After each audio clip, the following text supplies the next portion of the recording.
Bonjour à tous et bienvenue dans votre hebdo vidéo. Au sommaire de ce numéro, un sauvetage hors norme pour les pompiers du Lot-et-Garonne cette semaine.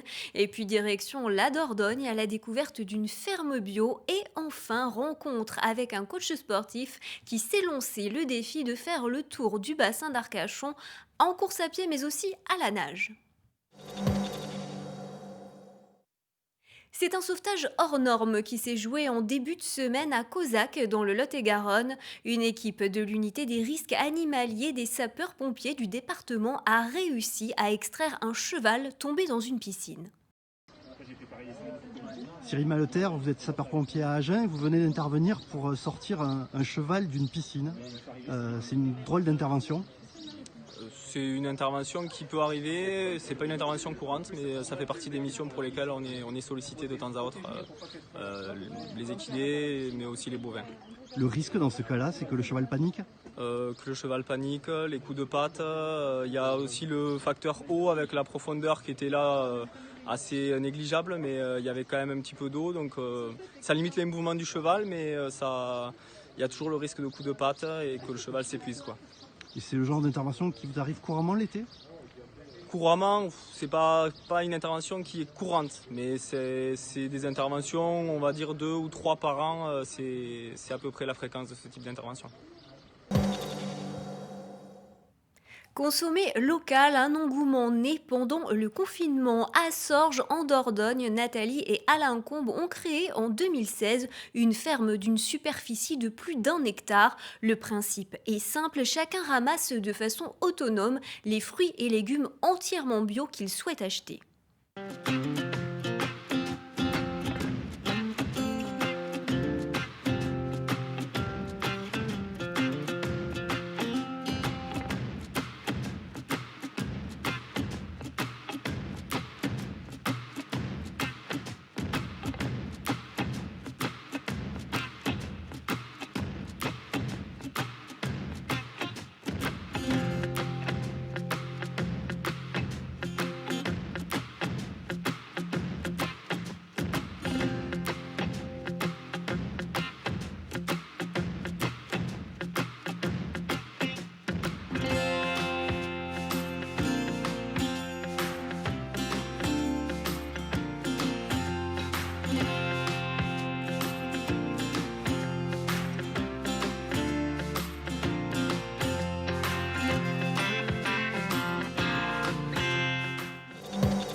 Les vacances approchent à grands pas et vous serez nombreux à les passer en France en raison de la crise sanitaire. Si vous cherchez un peu de dépaysement, pourquoi ne pas changer littéralement d'ambiance et vous plonger dans le rêve américain et les années 50? C'est ce que propose ce gîte situé dans le Lot-et-Garonne. Alors le gîte, c'est la déco années 50 et particulièrement une déco américaine. Donc avec les couleurs, avec les objets qui correspondent à cette époque. Voilà, c'est le thème principal du gîte. C'est parce que vous-même, vous êtes des fans de cette époque. Oui, tout à fait. Des voitures déjà américaines, c'est un peu ce qui nous a amené à ça. Et ensuite, voilà, tout ce qui concerne cette époque, la musique, les tenues, la mode à l'époque, et toutes ces couleurs qui reflètent vraiment la gaieté de cette époque-là. Donc on a beaucoup de pastels. Beaucoup de pastels, oui, tout à fait. Le rose, bon, ça peut être du bleu, mais tout est pastel, particulièrement dans la pièce principale du gîte. Et les objets symboliques et les stars symboliques de l'époque. Oui, alors les objets symboliques, la banquette sur laquelle je suis assise, la banquette diner de ces années-là. On a tous les personnages, Marilyn Monroe, on a Elvis, on a les chanteurs comme Buddy Holly, On a voilà, tous ces personnages-là qui sont représentés à un moment donné un peu partout dans le gîte. Les pin-up, voilà, tout ça est évoqué à un moment donné dans une pièce ou une autre du gîte. Et ce sont forcément des fans de rock qui viennent ici. Pas vraiment, pas vraiment, pas forcément, mais ce sont des gens qui sont attirés par l'originalité du gîte d'abord. Ben voilà, toute la déco qui est particulière et originale. C'est d'abord ça qui les séduit. Et puis évidemment, venir dans le Lot-et-Garonne, parce qu'il ne faut pas l'oublier. Donc soit ils connaissent déjà et ils ont envie de revenir, soit ils découvrent et ils découvrent justement qu'il y a aussi beaucoup de choses à faire et à voir ici, en Lot-et-Garonne.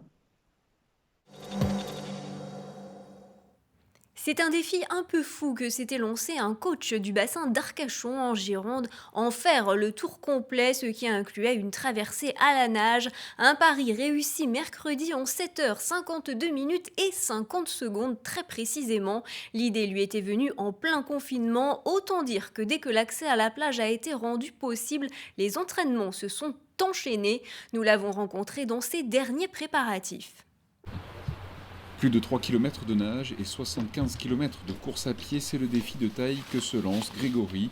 Autrement dit, boucler un tour complet du bassin d'Arcachon.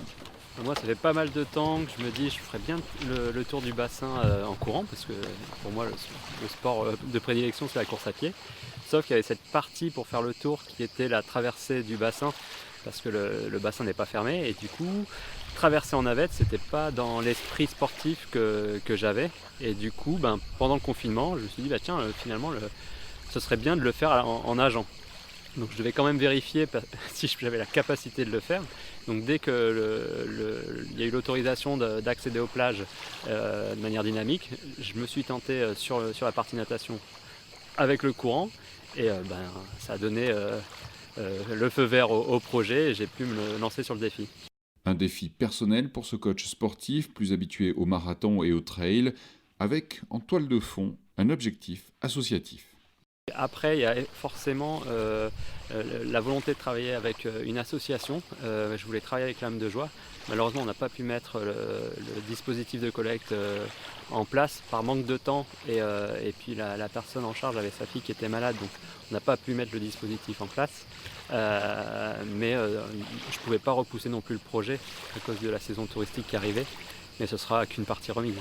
Grégory se donne 8 heures pour réaliser ce tour complet du bassin en partant de la jetée de Bélisère au Cap Ferré. Pour sa sécurité en mer comme sur terre, il sera donc suivi sur l'ensemble de son parcours. C'est la fin de cet hebdo vidéo, on se retrouve la semaine prochaine, bon week-end!